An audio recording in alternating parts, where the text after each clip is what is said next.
No, no, pues la mía yo creo que va a ser hasta un poco más aburrida, o sea, porque realmente, a ver, yo voy a contaros un poco de Quantum Computing, ¿vale? Yo empecé hace como un añito a leer cosas, a empezar vídeos por internet, a ver un poco porque yo soy de los que piensan que en algún momento esto van a terminar de resolverlo, ¿no? Y van a conseguir sacar algo interesante. Entonces, bueno, lo que voy a contar aquí es un poco el Quantum Computing y cómo afectará al mundo del Machine Learning, ¿no? Cómo creo yo que va a afectarle y cosas que ya están saliendo y que están haciendo, ¿no?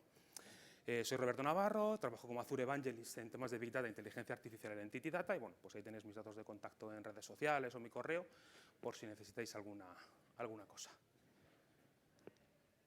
Vale, bueno, como siempre, los sponsors, muchas gracias a todos ellos, ¿vale? Por haber patrocinado el evento y poder estar aquí. Porque como decían antes, pues si no hay el dinerito para esto, al final no conseguimos nada. ¿De qué vamos a hablar? Pues un poco de introducción a la cuántica, en el sentido de cómo hemos llegado hasta aquí, luego una primera aproximación, ¿no? Que veremos algunos de esos conceptos, ¿no? Que están por ahí dando vueltas dentro de la computación cuántica. Veremos cuál es la asociación entre la computación cuántica y el machine learning, cómo se pueden ayudar unas a otras, ¿vale? Veremos qué está haciendo Microsoft, ¿vale? En el mundo de la cuántica, porque está haciendo alguna cosa, para mí un poco con retraso, pero está haciendo alguna cosa. Y luego veremos el panorama nacional e internacional, qué es lo que se está haciendo, ¿no? A nivel de inversiones o a nivel de, aquí en España, pues un poco todos los recursos que tenemos disponibles para poder meternos un poquito en el mundo de la cuántica. Como comentaba antes, o sea, mi intención es que os pique el gusanillo, que empecéis a conocer cosas, que empecéis a leer como me pasó a mí. Una charla que vi hace un año que dije, ostras, esto mola, y empezar a leerlo. Y que conozcáis un poquito las bases, sin ser físico ni nada, ¿vale? Desde un punto de vista de informático que conoce y que va entendiendo las cosas a base de echarle ratitos y mucho tiempo, pero bueno, para que lo vayamos entendiendo. Empecemos un poco por el quantum qué, ¿no? Un poco cómo ha ido evolucionando esto. Pues al principio todo esto ha ido evolucionando con el paso del tiempo. Y ya nos encontramos en la etapa VLSI, Very Large Scale of Integration. ¿Qué es lo que ocurre en este momento? Que estamos llegando a una capacidad de miniaturización que ya los efectos cuánticos ya no son tan despreciables. Estamos que nos resulta extremadamente complicado seguir empaquetando nuestros circuitos. Cada vez es más difícil. ¿Por qué? Porque ya esos efectos cuánticos que en las etapas anteriores eran completamente despreciables, ahora ya no lo son. No quiere decir con esto que la computación cuántica sea la evolución en el sentido de voy haciendo cada vez más pequeñito todo esto, sino que ya no empiezan a ser despreciables y tenemos que empezar a tener cuidado. Lo que sí tienen en común todas estas etapas es que todas se basan en la dualidad estricta de la información. Entonces, o 0 o 1. Yo tengo 4 bits y me identifican un número. Se acabó, ya está. ¿Vale? Sin embargo, la próxima generación, la evolución que viene, que yo soy de los que piensa que sí llegará en algún momento, no sé cuándo, pero llegará, ¿vale? Será cuántica. Y la unidad mínima de información ya no será ni el 0 ni el 1, sino todo lo contrario. Tendremos un estado incierto, ¿vale? En el que tendremos todos estos valores que pueden ser 0 o 1 o una mezcla o no tenemos ni idea, ¿vale? Y se denominan o qubit o qubit, ¿vale? Según como queramos decirlo. Lo que sí tenemos claro es que ahora mismo estamos en una época en la que hay auténticos monstruos, que son ordenadores, y dices tú, es que estamos en la época del ENIAC. Es como decir en la época, bueno, ¿conseguirán en la época del ENIAC resolver problemas complejos, no sé qué tal, hace 50 años o 40 años? Es que dentro de 40 años adivina tú cómo estaremos. Es que a lo mismo hasta la cuántica ya es a los niños pequeños. Y tenemos otra cosa por ahí. Pero la realidad es que estamos en esa época de ordenadores que nos ocupan un edificio entero para hacer una chorrada o una tontería. Pero la realidad es esta. ¿Cuál ha sido la evolución? Bueno, pues la evolución más o menos ha sido esta. Realmente tiene poco tiempo, empezó en los años 80. Feynman planteó un poco cómo construir un ordenador cuántico, cómo trabajar con él. En el 94, un hito importante, ¿no? Que es el algoritmo de Shor, Peter Shor, es el que descubrió el algoritmo que lleva su nombre de Shor, que es el que estamos escuchando por ahí. Oye, vamos a tener problemas de seguridad porque vamos a ser capaces de descifrar todos los mensajes que tenemos con RSA. Fue este tío que lo dijo en el 94, hizo el algoritmo, porque estamos en esa fase, estamos haciendo algoritmos que pensamos que van a funcionar y cuando lleguen a lo mejor dentro de unos años que tengamos los ordenadores, veremos si funcionan o no. Pero ahora estamos en esa fase de plantear algoritmos. Y es lo que pasó aquí. En el 94 se plantearon algoritmos y en el 2001 se comprobó que es verdad. Se factorizaron números pequeñitos, ¿vale? Pero se consiguieron factorizar esos números utilizando ese algoritmo. Y de ahí viene todo ese problema que estamos teniendo ahora, de que los malos están cogiendo muchos mensajes para ver si dentro de X años son capaces de descifrarlos, ¿vale? Y todo esto viene por aquí. Luego en el 2019 Google declara la supremacía cuántica. Bueno, luego al final dio mucho hype, mucho bombo y luego no fue para tanto, pero bueno, Pero sí mejoró un poquito, ¿vale? Sí se empezó a ver que, bueno, que había alguna cosa por ahí que sí es verdad que podía, pero bueno. ¿Cuáles son las aproximaciones a la computación cuántica? Porque esto pasa un poco como la inteligencia artificial. Tenemos muchos tipos de inteligencia artificial y luego hay mucha gente, muchas empresas que pone esto lleva inteligencia artificial y lo que lleva es una regresión lineal, una media móvil o una cosita de esas, ¿vale? Que al final tampoco lleva tanto. Entonces, bueno, pues hay muchas cosas que porque lleve la palabra cuántica no es cuántica y esta es una de ellas, los quantum inspired. ¿Esto qué es? Coger problemas que tenemos, que podamos modelarlos como un problema cuántico, ¿vale? Con una función de coste y aprovechándonos de ciertas técnicas de optimización cuánticas conocidas y que sabemos que funcionan, pues intentar obtener ese mínimo, ¿vale? Pero no es cuántico, simplemente estamos modelando el problema de una cierta forma, con una función, ¿vale? Pero lo ejecutamos en un ordenador clásico, en un ordenador normalito. ¿Funciona? Sí, pero no es cuántica. Realmente es que la modelización está, bueno, inspirada en la cuántica. ¿Qué más tenemos? Esto ya sí es un poquito más cuántica, ¿vale? Esto es el quantum annealing con D-Wave. Sacó su ordenador, ahora vamos por 5.000 qubits, pero no confundamos estos qubits con los que tenemos ahora de IBM, por ejemplo, que escuchamos, ¿vale? No tiene nada que ver. ¿Por qué? Porque esta gente lo que hace es que trabaja sobre las condiciones de contorno, modelan ciertos problemas específicos y trabajan sobre las condiciones de contorno para intentar obtener ese mínimo, el mínimo absoluto, que es el que nos va a decir para la función de coste cuál es el mejor valor. ¿Qué es lo que ocurre? Que solo funciona para cierto tipo de valores, los cubos, ¿no? Los quadratic, unconstrained, binary, optimization. ¿Cuáles son? Problemas de optimización, binarios, es decir, o sí o no, o 0 o 1, o verdadero o falso, tipo, yo quiero hacer una fiesta en mi casa, tengo un montón de amigos, pero yo sé que entre ellos tienen sus rencillas, y yo quiero que venga mucha gente. ¿A quién invito? Porque yo sé que si invito a A y se lleva mal con B, B no viene. Entonces, tengo que ver a cuál de mis amigos para intentar maximizar el número de gente en mi fiesta. Pues ahí son los binarios, es decir, o le mando la invitación o no se la mando, ¿vale? Que no tengamos ningún tipo de restricción y que la función que tengamos sea cuadrática, al cuadrado. No podemos llegar más de esto, ¿vale? Entonces, es computación cuántica, pero bueno, hasta cierto punto.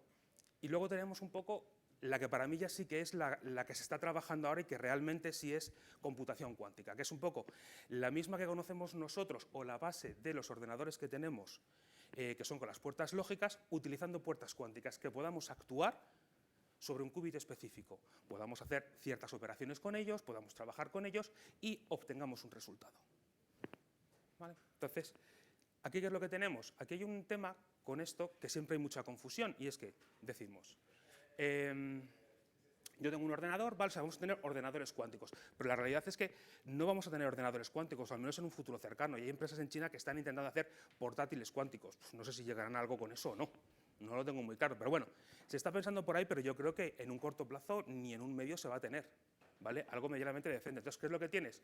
Tienes un software clásico, un ordenador clásico, y lo que vamos a hacer es que cuando lo necesitemos, nosotros vamos a mandar instrucciones a nuestra Quantum Process Unit y esta nos va a dar los resultados. Es lo mismo que cuando hacemos, nosotros utilizamos la GPU de nuestro ordenador para hacer algo, más allá de entrenar redes o para hacer cálculos matriciales, no, tenemos nuestra CPU y cuando necesita algo, se lo pasa a la GPU. Lo ejecuta, procesa lo que necesita y le retornan los resultados. También. ¿Vale? Pero al final son cálculos, son cálculos muy específicos, es decir, pues esto va a ser igual. Toda la computación más clásica, por decirlo de alguna forma, va a ser más orientada, o sea, se va a seguir ejecutando en un ordenador más normal, más clásico, por decirlo de alguna forma, y cuando necesitemos ejecutar algo con potencia de verdad lo suficientemente grande que el mundo cuántico nos dé una ventaja competitiva, pues lo haremos, ¿vale? ¿Cuáles son las tecnologías que tenemos ahora mismo? Pues hay un montón. ¿Cuál va a triunfar? Pues ni idea. Ahora mismo no se sabe, ¿vale? Tenemos de superconductores, de iones atrapados, fotones, átomos neutros, silicona, otros, ¿vale? De silicio, perdón. Microsoft está ahí con los topológicos, ¿vale? Luego veremos un poquito lo que está haciendo con ello, ¿vale? Pero realmente hay un montón de ellas. Hay otro, por ejemplo, mi empresa, Entity Data en Japón, que está haciendo también cosas con ello. Pero nos contaba una persona que estaba bastante relacionado con ellos que decía, ¿y vosotros pensáis que vosotros vais a tener éxito? ¿No? Porque ellos trabajan con haces de luz, ¿no? Con los modelos ISIN y tal. Y decía, nosotros creemos que sí, pero no pierdas de vista a los demás, por si acaso. Porque nadie sabe cuál va a ser la tecnología que va a triunfar aquí. Todos están planteando y todos quieren ir un poco tirando para adelante, ¿vale? Bueno. Pues esto es un poco la introducción. Ahora vamos a ver esa primera aproximación, ¿no? al mundo cuántico. Vale, lo que decíamos antes. La materia está en un estado cuántico, es decir, está en un estado incierto, no sabemos cómo está. No está ni en 0 ni en 1. Recordemos un poco el principio de Heisenberg, que nos decía, oye, si en un átomo no puedes saber un electrón o su posición o su velocidad, o sabes una o la otra, pero no puedes saber las dos. No podemos calcularla. O el gato de Rödinger, ¿vale? Entonces, no podemos entender, y es una forma de pensar que realmente es muy complicada y es difícil, ¿vale? Entonces, existen varios principios importantes que yo creo que hay que entender para poder asentar o entender un poquito más cómo funciona el mundo de la computación cuántica. El primero, una vez que medimos el valor de un qubit, este pierde su comportamiento cuántico. Nosotros podemos tener varios qubits, que son los que tienes ahí con Qs, les pasamos por ciertas puertas, hacemos ciertas operaciones con ellos, pero en cuanto medimos, colapsan al mundo clásico. Colapsan en un bit, nos dará un 0, un 1, y ahí podemos seguir de forma clásica, pero nunca podremos volver para atrás. Es decir, si yo necesito volver a reejecutar, tengo que volver como a poner mis qubits, ponerles en superposición, como ahora veremos, y volver a ejecutar todo mi circuito. ¿Vale? Pero una vez que los medimos, se convierten en bits clásicos. No podemos hacer ya nada más con ellos. Y además, en la tecnología que tenemos ahora mismo, estos circuitos son muy pequeñitos, porque enseguida se van. ¿Vale? Son en estado incoherente y no valen para nada. Otro punto importante, el de superposición, ¿no? Que comentábamos antes. Una partícula o partículas pueden estar en varios estados al mismo tiempo. Es el gato de Rödinger. Oye, está dentro de la caja, pero ¿está vivo o está muerto? Pues no sabemos. Si está vivo o está muerto, ¿en qué estado estará? O realmente no está en ninguno de los dos. Escuché una vez que decían por ahí, es que no está en ninguno de los dos estados. Es que está en un estado etéreo, no se sabe en qué estado están. ¿Vale? Y luego tenemos la del entrelazamiento o el entanglement, ¿no? Que es como lo encontraréis más seguramente, que es dos partículas entrelazadas, por mucho que las separes, cuando algo le pasa a una, la otra se entera. ¿Vale? Y eso es algo que ya se ha probado en distintos laboratorios, en Rusia, en China me comentaban también, ya están probando que esto realmente funciona. De aquí vienen las computaciones cuánticas, el Internet cuántico, en el que podremos separar dos partículas y tendremos la información. ¿Cómo se comunican por debajo? Pues como yo digo, será en el subespacio, como en Star Trek. Si sois frikis, pues estarán por ahí, pues estarán comunicando por ahí. El día en que lleguemos al subespacio o lo que sea parecido a eso, pues resulta que ahí sí vemos estas comunicaciones que existen. Pero ahora mismo en nuestro mundo, pues sabemos que está ahí, pero no sabemos cómo funciona. Pero funcionar, funciona. Vale. ¿Qué otro punto también es importante? ¿Vale? Es el de la dimensionalidad. ¿Vale? Los modelos cuánticos son capaces de simular o modelar problemas complejos de alta dimensionalidad, con relativamente pocos qubits. Es decir, si yo tengo un qubit, ¿vale? Con una puerta Hadamard, no voy a entrar, lo que me hace es que me pone en esa superposición, en ese estado incierto. Entonces, yo puedo tengo ese qubit que está en 0 o en 1. Si yo empiezo a medirlo, pues unas veces me dará 0 y otras veces me dará 1. A un 50%, o 0 o 1, 0 o 1. Totalmente aleatorio. Si tenemos 2, pues tendremos a 0,25, a 0,16 si tenemos 8, etc. Al final tenemos 2 elevado a n qubits. ¿Cuál es la diferencia? Que aquí no estamos hablando de 2 elevado a n que me van a dar los valores, sino que estamos hablando de estados cuánticos. Y estados cuánticos nos permiten tener toda la información modelada al mismo tiempo. ¿Vale? Luego lo veremos, pero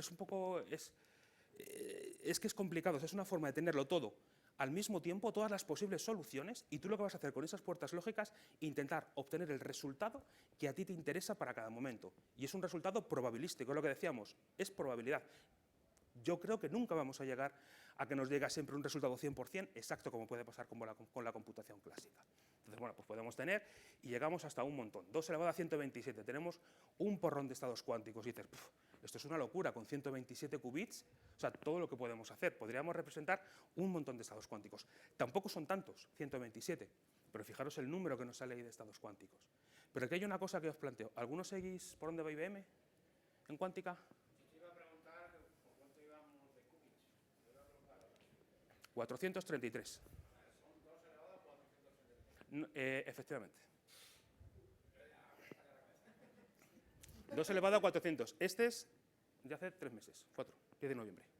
Para finales de este año se esperan 1100 y pico. Esperan sacar el siguiente, no me acuerdo del nombre que tiene, pero están hablando de 1100. Pero mi pregunta es, si con 2 elevado a 127 tenemos toda esta burrada de posibles estados, con 433, ¿qué podemos hacer? Pues realmente no podemos hacer nada. Claro. No. Es que el problema está con esa diferencia es que estamos en una época ruidosa. Estamos en la época NISC, Noise Intermediate Scale Computing Device. Es decir, Los ordenadores son muy sensibles, Cualquier problema de temperatura, vibraciones, interacciones con otros, hace que entren en decoherencia, se van, pierden el sentido, ¿vale? Entonces ahí tenemos un problema. O sea, tiene una tasa de error comparada con la tecnología que tenemos ahora enorme, ¿vale? Los errores actuales están alrededor de 10 a la menos 3, pero la tecnología CMOS que utilizamos está a 10 a la menos 15. O sea, estamos hablando de 12 órdenes de magnitud de diferencia.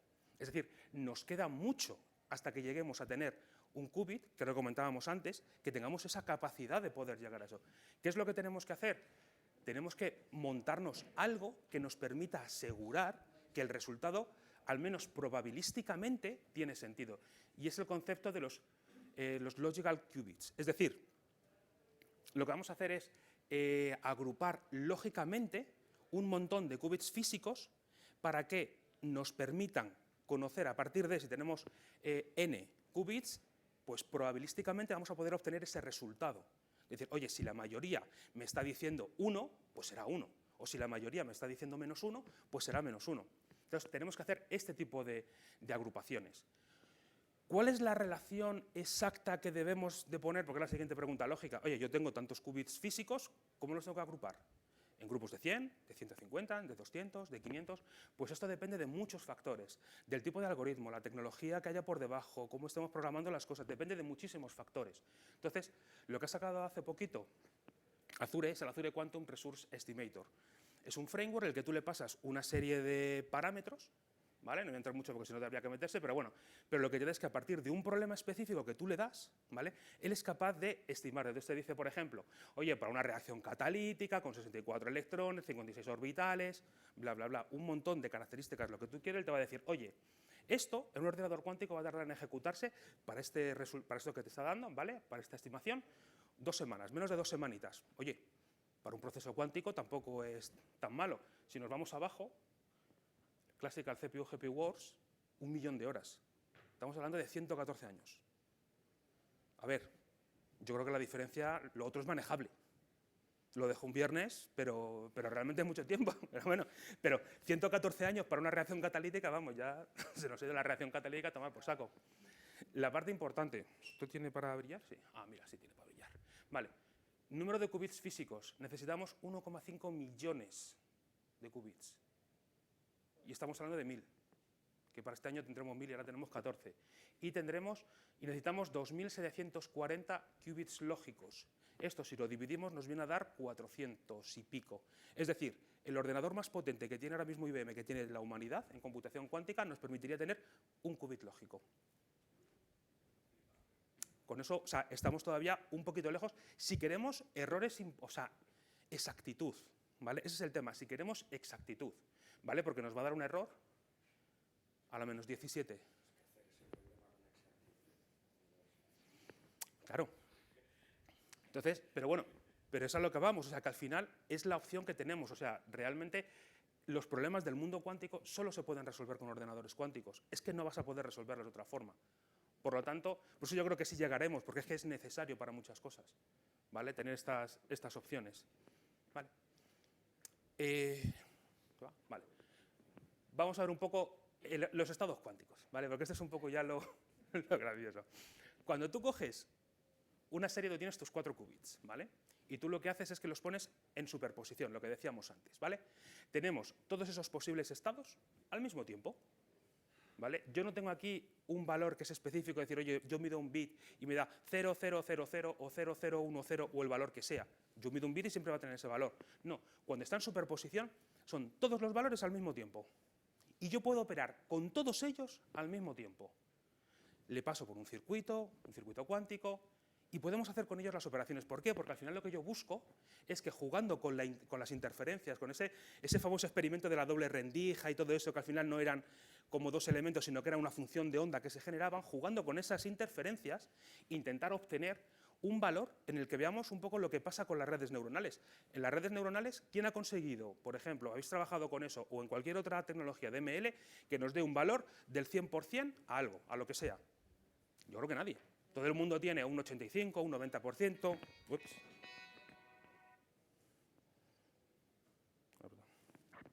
Un segundo. Esto pasa por no ponerlo en silencio antes. Ya está.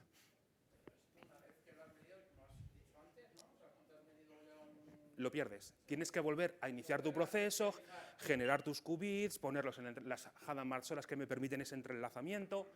Tenemos la parte interna, que son con 2 CNOT que tenemos, ¿vale? Volvemos a aplicar unas Hadamard, medimos y ya obtenemos el resultado. Y ya tendremos lo que necesitemos nosotros ahí. Y haremos con ello, pues en nuestro mundo real, lo que necesitemos, ¿vale? Esto es un poco, ¿vale? A ver si, cómo puedo, ¿vale? Para que lo entendáis, si encuentro dónde está el ratón. Aquí. Vale. Para que entendáis un poco qué es lo que está ocurriendo. Nosotros en el mundo clásico tenemos, por ejemplo, este pequeño laberinto, ¿vale? ¿Qué es lo que tenemos aquí cuando pasa en el mundo clásico? Yo cojo, empiezo a probar, entra la bolita, pruebo una opción, no vale, pruebo la segunda, ¿vale?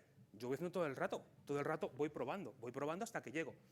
Teóricamente, asumimos que estadísticamente el 50% de las veces, o sea que tardaremos el 50% del tiempo, a veces será la primera solución, a veces la última, pues bueno, asumimos que será un 50% de la solución de las veces la encontraremos antes de la mitad de la ejecución, ¿vale?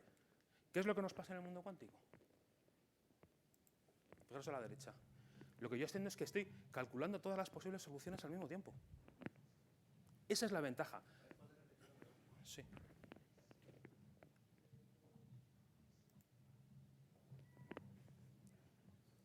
Eso es lo que pasa, o sea, realmente estamos computando al mismo tiempo, es decir, los procesadores cuánticos son infinitamente más lentos que los que tenemos digitales ahora mismo. Y seguramente dicen que seguirán siendo más lentos que lo que tenemos ahora mismo durante mucho tiempo. La capacidad que tienen aquí es que es como si estuviéramos paralelizando infinitamente nuestro problema para llegar a la solución. Ahí es donde radica la potencia de la computación cuántica. No radica en los errores, que son peores que los que tenemos ahora mismo, en la velocidad, que es peor de lo que tenemos ahora. Radica en esto, en esta capacidad de poder solucionar al mismo tiempo. ¿Vale? Voy a dar un poco de prisa porque si no al final veo que no sé ni qué hora es. ¿Hasta qué hora teníamos? Bueno, ya voy tiempo. Vale, tipología de problemas que se pueden resolver. Comunicaciones y ciberseguridad, algoritmo de SOR para romper el RSA. ¿Vale? Comunicaciones, internet cuántica, generación de números aleatorios. Hay multitud de procesos que se basan en tener números realmente aleatorios. Ahora mismo no tenemos números aleatorios. Nosotros, si yo cojo a hacer un random y le pongo una semilla, voy a tener siempre los mismos valores. No es realmente aleatorio. ¿Vale? Esto sí genera números realmente aleatorios. Y eso para ciertas cosas sí es realmente importante. Y hay tarjetas, como esta, ¿eso es una tarjeta real? Que me generan números aleatorios de verdad. No pseudoaleatorios. Problemas de búsqueda, ¿vale? El algoritmo de Grover es capaz de buscarnos en una base de datos la información. No tenemos que hacer una ordenación de todos los datos, ir segmentando el método de no sé qué, de no sé cuánto. No, me busca al mismo tiempo en toda la base de datos. Claro, hay que tener muchos qubits para poder hacer eso. Pero la potencia que tiene esto para cuando tengamos... O sea, si ahora tenemos muchos datos, imaginemos dentro de 40 años. ¿Vale? Va a ser una locura. Necesitamos algoritmos de este tipo que nos permiten hacer búsquedas mucho más paralizadas, ¿no? O sobre todo nuestros datos. Temas de ecuaciones lineales, más de ingeniería, ¿no? Soluciones de sistemas. ¿Qué más? Procesos químicos, procesos de optimización, algoritmo del viajante, esas clasificaciones, ¿no? Que veíamos antes. El Quantum Machine Learning, ¿vale? Es súper importante, que es lo que veremos ahora, y ya me he ido un montón. Me pasa siempre igual, me enrollo, como digo yo. Yo es que no paro de cascar, me das un micrófono y es como un niño en pirulí. Venga, entonces, a ver, al final el Machine Learning, la relación que tenemos, ¿no? El Machine Learning es una disciplina nueva que ha surgido y está dando multitud de avances en muchas disciplinas, pero aún se le resisten ciertos problemas debido a la dimensionalidad y el volumen de datos que tienen que manejar. Por otro lado, la computación cuántica tiene la capacidad, o eso parece, ¿vale?, de resolver problemas de alta dimensionalidad y altos volúmenes. Es decir, se complementan. ¿Vale? La idea es combinarlas y así surge el QML. ¿Vale?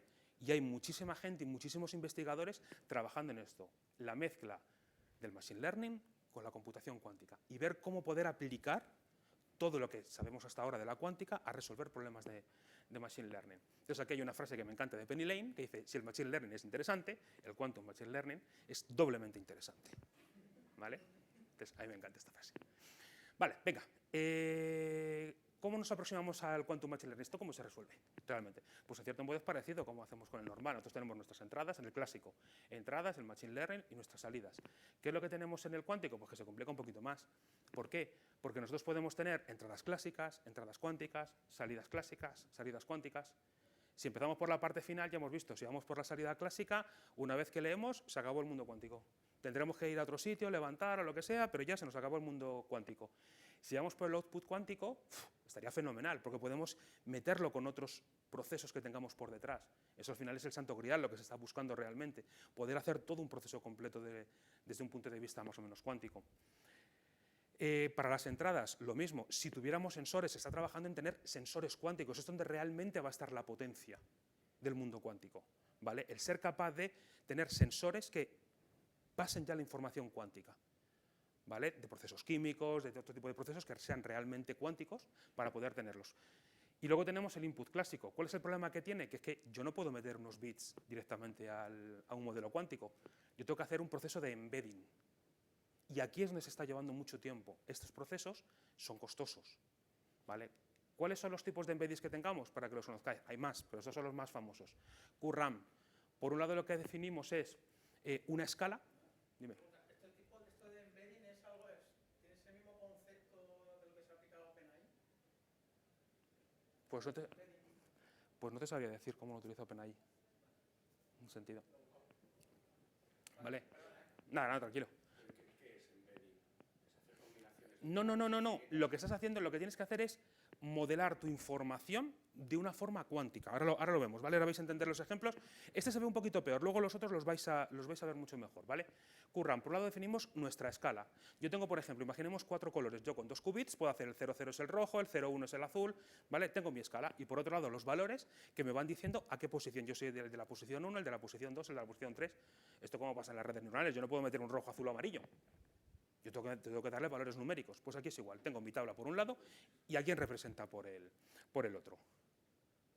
¿Qué tenemos? Trabajando en fase. Nosotros al final, en nuestra esfera, ¿vale? Nosotros tenemos una orientación de referencia y yo puedo jugar con mi ángulo, ¿vale? Con el ángulo con el que yo tengo mi valor. Entonces, ¿aquí qué tenemos que hacer? Tenemos que normalizar. ¿Por qué? Porque la circunferencia tiene 2pi. Si estamos pensando en las notas de unos exámenes, pues el 0 y el 6,28 representan lo mismo. ¿Por qué? Porque la fase es 0. Entonces hay que normalizar para que sean todos entre 0 y 1. Entonces ya jugando con esos valores podemos integrarlos. ¿Por qué? Porque estamos jugando con la fase que tienen esos qubits, ¿vale? Para introducir ese valor. ¿Qué otra opción? Con las amplitudes. Aquí lo que jugamos es que le damos estos valores y lo que vamos a intentar es introducir los valores alfa 00, alfa 01, alfa 10. La parte de los kets de 00 que tenemos aquí, estos, ¿vale? Esa es la parte de cómo se escriben los qubits, ¿vale? No voy a entrar ahí, pero lo importante es que tienen que ser, la suma de todos estos valores alfa tiene que ser de norma igual a 1. Por lo tanto, tenemos que coger el valor que tenemos y dividirlo por la raíz cuadrada del suma para que todos sean de norma 1, ¿vale? Pero ahí estamos jugando con esas amplitudes para poder intentar introducir nuestros datos dentro de nuestro ordenador cuántico. Estas son las 3 formas más clásicas. Realmente la QRAM cuando se utiliza para valores discretos, problemas pequeños, normalmente para ML que tienes valores numéricos continuos, realmente se suele utilizar por fase. Luego en un ejemplo que tengo por ahí veremos cómo se hace con fase, ¿vale? ¿Cómo se hace el entrenamiento de un modelo cuántico? Pues al final los procesos de computación cuántica y obviamente el Quantum ML se basan en conceptos de intentar optimizar la salida. Entonces lo que se hace es intentar buscar la menor energía posible de nuestros modelos. ¿Cómo hacemos eso? Con el descenso del gradiente. Sí, también aquí se utiliza. ¿Cuál es la ventaja? Que aquí nosotros somos capaces de calcular ese descenso del gradiente de forma mucho más rápida, porque podemos calcular ese descenso para todos al mismo tiempo. ¿Cuál es la mejor opción? El otro teníamos que ir viendo con derivadas, con no sé qué, con no sé cuánto. ¿Vale? Ese es, por ejemplo, un modelo de ejemplo de clasificación, ¿no? En el que una vez que se ejecuta, lo que hacemos realmente en este caso, ¿vale? Cuando tenemos un modelo de QML, lo que se hace es ejecutar el modelo 100 veces, 1000 veces, ¿vale? Porque son pequeñitos y más o menos van rápido. Entonces lo que hacemos es, aplicando el arco tangente, nos da un valor entre pi medios y menos pi medios y luego lo dividimos para que nos dé un valor entre menos 1 y 1. La probabilidad de resultado 0, de 1, y obtenemos una probabilidad entre menos 1 y 1. ¿Vale? Es con lo que se está jugando, ¿vale? Menos 1 es el valor A y 1 es el valor B. Entonces, dependiendo dónde nos dé el resultado, pues así diremos, bueno, pues está más próximo al 1 o más próximo al -1 y nos va a dar esa capacidad de poder hacer ese reentrenamiento. ¿Por qué? Porque no me va a decir simplemente A o B, me va a decir cómo de seguro. Si me da 0,4, me está diciendo que, bueno, yo estoy a un 40% seguro que es el A, el B, que es el que hemos dicho que era el 1. Pero si me da un 0,8, me va a decir que está a un 80% seguro, como pasa con el Machine Learning, exactamente igual. Por eso, en cierto modo, se llevan también porque son modelos probabilísticos lo que tienes por debajo. Entonces, se pueden utilizar para esto. Vale, como voy mal de tiempo, os voy a... ¿Vale? ¿Qué es lo que partimos? Con PennyLane, ¿vale? PennyLane, luego lo veremos, es una de los frameworks de desarrollo para temas de Machine Learning. Partimos de este ejemplo. Tenemos aquí amarillos arriba y abajo, y en esta otra diagonal tenemos los azules. Y aquí tenemos... Uy, qué mal se ve esto. Tenemos nuestro modelo cuántico, ¿vale? Que tenemos aquí, a ver si quieres esto, aquí arriba, ¿vale? Yo le estoy diciendo aquí utilizando el default, es decir, aquí utilizaba lo que es el simulador. Yo se lo paso, estoy en fase, si os fijáis, Rx, estoy rotando sobre el eje X, estoy introduciendo los valores en fase, ¿vale? Le paso estos valores, lo que tenemos al final es esto, ¿vale? Es una cosa parecida a esta.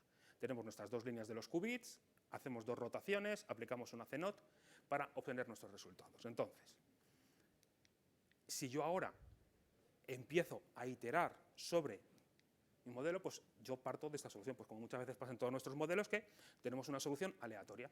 Según voy avanzando, ¿vale? Si os fijáis, aquí estábamos más en el centro, aquí ya nos vamos desplazando y aquí ya nos empieza a aparecer.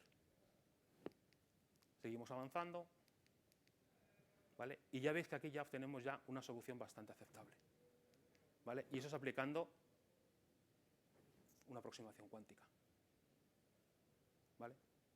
O sea, al final, esto lo escuché en un vídeo que me parecía bastante interesante, que decía que en el Machine Learning normal se utilizan aproximaciones lineales o cuasi lineales, ¿no? para intentar obtener una solución. Aquí se trabaja con funciones con transformadas de Fourier, ¿vale? ¿Por qué? Porque cuando nosotros vamos rotando el ángulo, ¿qué es lo que tenemos? ¿Habéis visto alguna vez cómo se construye la función seno-coseno? Algo que va rotando y va haciendo. Pues la idea es esa, trabajando en los dos hilos que teníamos, una función sinusoidal en un sitio, otra en el otro, entonces vamos jugando con las amplitudes, con las frecuencias y tal, hasta que se consigue algo parecido a esto. Se trabaja en conceptos de senos o cosenos, ¿vale? Como queramos verlo, ¿vale? Para obtener las soluciones. ¿Qué tipos de algoritmos de Machine Learning existen? Pues todos estos. Variational, Quantum e Eigensolvers. Además tienen unos nombres de los más sencillitos. No son todos, hay muchos más. El Quantum Approximate Optimization Algorithm. El Quantum Support Vector Machine. Este va a dar mucho que hablar. Ahora lo veremos en una gráfica. Este va a dar muchísimo que hablar. Están dando mucho que hablar los algoritmos híbridos. Algoritmos de Machine Learning que mezclan parte del propio algoritmo trabajando en clásico y las partes complejas en cuántico. O sea, están haciendo auténticamente virguerías. Yo ya me pierdo en muchas de estas cosas porque ya requieren un conocimiento de cuántica muy, muy profundo. Pero están haciendo auténticas virguerías, están sacando un montón de papers, ahora veremos, incluso en España se están haciendo cosas muy interesantes, ¿vale? Neural networks, adversarial networks. Es decir, tenemos opciones, varias opciones. Se está trabajando mucho en esta parte, ¿vale? Del mundo cuántico. Y esto, bueno, pues son las aproximaciones. ¿Dónde realmente se espera que tengamos un gran éxito? Cuando seamos capaces de meter datos cuánticos en un algoritmo cuántico, lo que decíamos antes. Si hay que andar modelando, transformando mis datos y tal, eso lleva mucho tiempo para las escalas de procesamiento que tenemos de los datos. Entonces interesa tener esas capacidades y se está trabajando mucho en tener esos sensores cuánticos, ¿no? Que poder tenerlos y utilizarlos. Y lo que os decía, bueno, eso es otra cosa. A ver, esto es una apuesta. Claro. Entonces, fijaros aquí, ¿vale? El time to market, a un medio término, ¿vale? Este es del año 19, o sea que ya ha pasado unos añitos, ¿vale? Fijaros, la velocidad, o sea, el crecimiento que va a tener, o sea, el support vector machine era lo que había en aquel momento, porque los primeros algoritmos que aparecieron dentro del mundo cuántico fueron los basados en SVM, eso tiene ya algunos añitos, pero ya aparecía aquí. ¿Por qué? Porque realmente el mayor impacto que va a dar el mundo de la cuántica en nuestro día a día, por decirlo de alguna forma, va a ser el Machine Learning, el Quantum Machine Learning. Ya hay un montón ya hay ofertas, hay proyectos de innovación, ya mucha gente está diciendo que la gente tiene que empezar a meterse esto en las universidades, dar formaciones, o sea, hay muchas empresas que están empezando a situarse ya, haciendo pequeñas cosas, empezando a entender qué es esto, ¿vale? Porque ya se está diciendo, venía escuchando ahora mismo un podcast que decía, había un paper, hablaban de un paper por ahí que decían que este año, cuando dicen este año puede ser el año que viene o al otro, ya sabemos cómo va esto, pero bueno, pero que realmente iba a ser el año del Quantum Machine Learning, porque iban a aparecer un montón de cosas, ¿vale? Entonces, bueno, para que lo tengáis ahí, para que lo vayáis siguiendo, ¿vale? Al final mi intención es que os pique el gusanillo y lo vayáis viendo. ¿Qué es lo que está haciendo Microsoft en este sentido? Bueno, pues tiene Azure Quantum, es un servicio propio, ¿vale? Para poder ejecutar temas cuánticos. Creo que te dan dinero para poder trabajar con él y creo que si lo haces una solicitud, creo que te dan hasta $10.000 para proyectos de investigación. O sea, lo típico, tú les mandas, oye, quiero hacer una investigación para universidades y tal, bueno, y si lo ven a bien, pues te dan 10.000 euros, o sea, $10.000 para hacer esto. Tienes de iones atrapados, superconductores, un montón de fabricantes. Fijaros lo que tiene, innovadores algoritmos de optimización inspirados en décadas. Microsoft no tiene su ordenador cuántico, está haciendo Quantum Inspire, ¿vale? Pero no tiene la parte de cuántica todavía, ¿vale? ¿Qué más nos tiene lo que veíamos antes? El Azure Quantum Resource Estimator. Esto ha salido hace muy poquito, o sea que tampoco me he metido mucho en él, ¿vale? Pero es bastante interesante, ¿no? Porque nos va a permitir el tener una idea de qué es lo que vamos a necesitar para nuestro modelo cuántico, para saber si lo podemos conseguir o no, cómo tiene que ser el número de qubits lógicos o físicos que necesitamos, ¿vale? Entonces, esto es una cosa que hay que echarle un vistazo, yo el primero, ¿vale? A ver cómo va. El Quantum Development Kit, ¿vale? El QDK, ¿qué nos proporciona? Un nuevo lenguaje de programación, QSharp, bastante interesante, pero también nos da integración con Qiskit de IBM y con Circ, son emuladores o, bueno, tiene las librerías las tiene por dentro, de Circ, que es el de Google. A mí me gusta más QSharp el enfoque. He trabajado más con Qiskit, ¿vale? Algún pinito que he hecho con IBM, porque además te da la capacidad de poder, te dan gratuitamente hasta ordenadores cuánticos de 5 qubits para poder trabajar con ellos, ¿vale? Con IBM.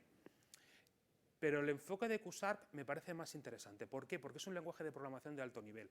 Estos están, yo creo que más orientados a programación específica, como cuando programas un FPGA o cosas de este estilo, ¿vale? Muy centrado en el hardware, en el código, o sea, en la máquina que tienes por debajo. No puedes hacer bucles, no puedes hacer if, no puedes hacer ciertas cosas. QSharp es de alto nivel, te permite hacer esas iteraciones y controlar esas iteraciones directamente dentro del propio código.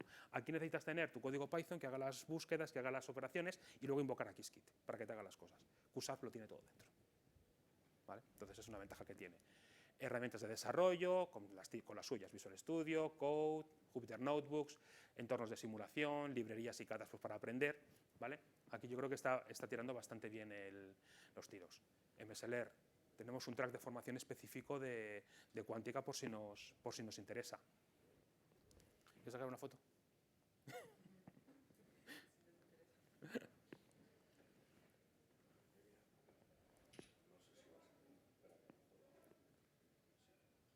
Vale, si no lo buscáis en MSLR y lo vais a encontrar. Vale, venga. ¿Y está haciendo algo en el hardware? Sí, lo hemos visto antes, ¿no? Estaba haciendo algo en hardware. Ellos se basan o están trabajando en los qubits topológicos, ¿vale? Se basa en el uso de fermiones de Majorana, que es un fermión de Majorana, es una partícula que es a su vez su antipartícula. A lo mejor tú sabes explicarme mejor eso, lo que significa. Química. Entonces, bueno, realmente, o sea, lo que se basan es en esto, ¿vale? Entonces, lo que pretenden ellos al final, lo que ellos dicen o están trabajando es que en las otras tecnologías les está costando mucho el avanzar, cada vez poner más qubits, control de errores, etc. Ellos están apostando a que este tipo de qubits van a ser capaces de escalar mucho mejor, les está costando mucho más. Teóricamente su primer ordenador cuántico estaba previsto salir el año pasado, a finales del año pasado, y aún seguimos esperándole. ¿Por qué? Porque yo creo que todavía no siguen, van haciendo cosas, pero realmente yo creo que eso tiene que ser una tecnología muy, muy complicada de hacer. O sea, es que esto para mí es que es una locura montar todo esto.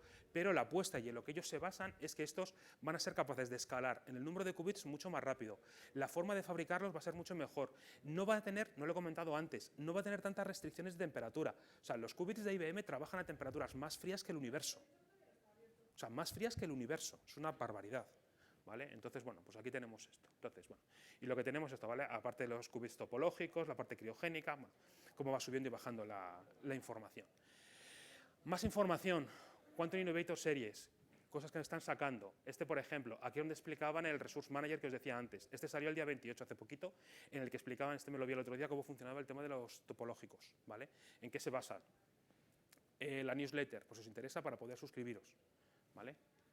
¿Qué más? Panorama nacional e internacional. No sé, ¿no me están diciendo nada? Vale. Ah, bueno, entonces vamos, bien, entonces vamos ahí. Entonces vamos, estoy siendo más rápido de lo que yo pensaba. Y digo, bien, estaba ensayando ayer y decía, madre mía, aquí esto. Lo que comentaba antes, la cantidad de dinero que se está metiendo en los últimos años es una burrada, es una bestialidad. China, 10 billones de dólares. O sea, China nos está adelantando en inteligencia artificial, en cuántica, en lo que quieran, por la derecha, por la izquierda, por arriba, o sea, todas a la vez. O sea, nos están adelantando por todos lados. O sea, Estados Unidos 1,2 billones, fijaros los números que tenemos, o sea, 24,4 billones se estima a nivel mundial, ¿vale? En el 2021, y de ellos 10 son de China. Claro, claro, hombre, claro. No europeos o españoles, sí. ¿Vale? Bueno, para mí es mucho dinero, ya quisiera yo una parte de eso, solo un porcentaje. ¿Vale? Me da igual que uno u otro. Si me das un 5% de eso, me da igual uno que otro. Ya me da un poco. ¿Vale? Pero lo que quiero que veáis es eso. Bueno, pero es que eso nos pasa siempre. Nos dedicamos a hacer política en lugar de tecnología. Entonces, bueno, pues eso es otra discusión. Esa es otra discusión. Vale. ¿Cómo estamos en España ahora mismo en esto? Bueno, no te creas, ¿eh? No te creas. A ver, hay un proyecto de innovación, el Cupo, muy interesante. Están publicando ahora ya muchas cosas en Internet de algoritmos y cosas que van descubriendo. Está BBVA, Repsol, GMV, Tecnalia, ¿vale? De los más importantes a nivel de innovación. Y están ya sacando cosas, algoritmos nuevos, ¿vale? Para tema energético y para tema financiero. Y están sacando cosas interesantes, están publicando bastante. El proyecto Quantum Spain, o sea, se prevé que este año tengamos el primer ordenador cuántico del sur de Europa, aquí en España, en el Supercomputing Center de Barcelona. ¿Vale? El primer ordenador. Y salía la noticia ayer o antes de ayer, de Artiagas, que decía que para el 2025 ese ordenador será de 30 qubits. A ver, tampoco es para tirar cohetes porque vemos que el de IBM va a ir en aquel momento va a ir por 4.000 seguramente y nosotros estaremos en 30. Pero oye, o sea, tendremos, a ver, muchas veces con 30 qubits para ciertos problemas y tal, pues bueno, a ver, esto será mucho para universidades, financiaciones público-privadas, ¿vale? Esto en alguna charla que dieron sobre esto aquí en Madrid y decían, a ver, que el planteamiento es temas de universidades, investigación, porque es financiación pública, se está haciendo con financiación pública, entonces tiene que ser para investigación. Pueden ser investigaciones a lo mejor público-privadas, a lo mejor universidades con empresas y tal, pero siempre que haya una parte pública, ¿no? Para que lo tengamos ahí. Pero interesante. El Think Tank Spain, es decir, una asociación aquí en España del mundo cuántico. ¿Vale? Hacen cositas, hacen formaciones, hacen cursos, ¿vale? Que eso lo tenemos. Grupos de meetup específicos en Madrid, Barcelona, Valencia, Bilbao, ¿vale? Que pueden ser bastante interesantes. A nivel europeo, el Quantum Flagship, ¿vale? Que va a dar 1 billón de euros en 10 años, aunque ahora mucho es en hardware. Sí, no, ya me queda poquito. Vale, ¿necesito ser físico? Que es lo que comentábamos antes. Pues no, muchas veces nosotros realmente cuando nos ponemos a programar o a hacer algo de ML, muchas veces no sabemos o no desarrollamos nuevos algoritmos o nuevas cosas que hay por debajo. Muchas veces utilizamos o aplicamos lo que a lo mejor otros doctores y otra gente por ahí han trabajado con ello. Entonces, lo que veíamos antes, Qiskit de IBM, yo creo que se está convirtiendo en el estándar de facto, realmente. Es el que más se está utilizando. Llegó el primero, y como siempre, el que llega el primero se come la tostada. ¿Vale? QSharp, Cirq, PennyLane, ¿vale? PennyLane es es open source, es de comunidad, ¿vale? O sea, no depende de ningún fabricante, mientras que esto, pues estos tres, cada uno es de un fabricante, IBM, Azure o Microsoft y Google. Este es libre, ¿vale? Es una librería hecha por gente con un montón. Ya hay multitud de algoritmos ya implementados directamente, ¿vale? Que tú puedes utilizar, que puedes coger, invocar, pasarle los datos y que te da los resultados, a nivel como scikit-learn, ¿vale? Directamente que ya están montados. Puedes hacer cosas complejas, hacerte tus propios algoritmos, puedes ir ajustándolos, todo lo que tú quieras, pero si quieres cosas sencillas, también te las da para poder trabajar con ello, ¿vale? Y ya. ¿Ha hecho alguna pregunta? ¿Alguna pregunta? Hasta donde sea. Sí. Que no sea difícil. No es de esto. Ah, bueno, ostras. A mí me gustaría dedicarme a esto. ¿Vale?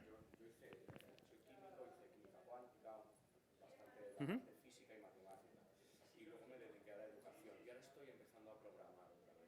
Entonces a mí esto me encanta. Yo el año pasado hice un curso de machine learning, de esto, de internet, de ciencia de datos, tal, no sé qué. Sí. Y ahora me he metido en 42, estoy programando C, estoy haciendo X.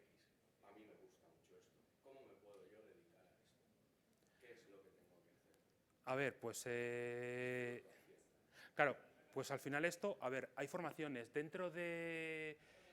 hay formaciones específicas del mundo cuántico, ¿vale? Lo que os decía un segundo, voy para atrás. Aquí, ¿vale? En el Think Tank Spain, ¿vale? Te puedes dar de alta, tienen formaciones específicas del mundo cuántico, ¿vale? Había, creo que el año pasado y este año, en Castilla-La Mancha, creo que era en Albacete, hicieron una formación de 4 días de cuántica, ¿vale? De quantum computing, pues para que la gente empezase a trabajar. Uno de los objetivos principales que tiene el proyecto Quantum Spain no es solamente la parte de tener nuestro primer ordenador cuántico, sino de fomentar que gente que quiera dedicarse a la cuántica, poder proporcionarle recursos, accesos. Es decir, si estáis interesados en meteros en este mundo y ver qué opciones tenéis para dedicaros profesionalmente, meteros aquí, porque el objetivo de este proyecto Quantum Spain no solamente es el hardware, sino proporcionar esa capacidad, ¿vale? De que la gente, todo el entorno, que la gente se pueda, porque el objetivo es eso, o sea, realmente vemos, y se ve desde el gobierno, y yo en ese sentido estoy de acuerdo, no entre el resto de cosas, o sea, están buscando la forma de potenciarlo, porque realmente se está viendo que es que va a obtener resultados, que a lo mejor, a ver, que esto no nos va a ayudar o no va a estar para nuestros ordenadores de bolsillo, no vamos a tenerlo en el móvil, pero para cierto tipo de problemas sí se está viendo que va a tener resultado. Y están viendo que, como siempre, que nos va a pillar el toro, porque van a llegar el momento, las empresas, necesitamos gente, necesitamos no sé qué, porque queremos hacer algo, ni Dios sabe nada. ¿Qué pasa con el machine learning aquí? Que todo el mundo a trampicones, haciendo cosas, no sé qué y tal. Pues aquí lo que se está pretendiendo desde Quantum Spain es evitar eso. Entonces ya están dando formaciones. Entonces te recomiendo que si quieres, que entres directamente, a ver si quieres, aquí, Proyecto Quantum Spain, Think Tank Spain, ¿vale? Tienen bastantes charlas, buscar a lo mejor en YouTube, por supuesto, tienes mucho.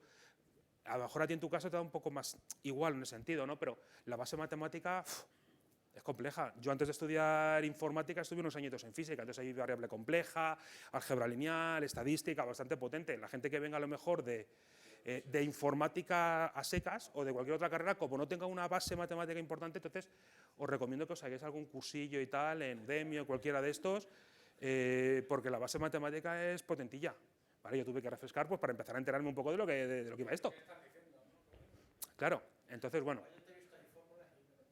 Claro, a ver, es que el objetivo era un nivel 100, mi objetivo no era meterme en formulación, que tampoco soy un experto, ¿no? También estadística. Los coeficientes esos que ponen adelante son coeficientes de probabilidad. Claro, entonces, al final, o sea, necesitas Al final, ¿qué es lo que pasa? A mí hay una frase antigua de cuando hablaban del machine learning, ¿no? Que decían, ¿quién se va a dedicar al machine learning? O el matemático que sabe mucho de informática o el informático que sabe mucho de matemática. ¿Por qué? Porque necesitas tener esa combinación. Y aquí pasa un poco igual. Necesitas saber para programar, para entender cómo funciona esto, pero necesitas tener un bagaje matemático muy importante. Si quieres trabajar, otra cosa es utilizarlo. ¿Vale? Simplemente utilizarlo con Penny Lane o lo que sea, que tú pasas los datos y ya está. Pero si quieres dedicarte a programar nuevos algoritmos, nuevas cosas de este estilo, pues tienes que Tienes que remangarte y ponerte y entender al menos lo que están haciendo. ¿Vale? Lo mismo cuando yo me tuve que entender cómo funcionaba el backpropagation, pues me explotaba la cabeza para entender cómo funcionaba toda esa parte de las derivadas y no sé qué, no sé cuánto. Pues esto es incluso un poco más complicado, porque es un poquito más difícil. Porque otros eran derivadas parciales y ya está, no tenía mucho más. Aquí empiezas a meter números complejos, a imaginarte cosas que no son imaginables. Entonces, o sea, no estoy diciendo que sea un horror, pero sí requiere de un tiempo de dedicarle un tiempo para poder estudiarlo. Correcto. ¿Ya se acabó? Pero si quieres hablamos ahora, porque yo creo que están esperando el siguiente, ¿no? Sí.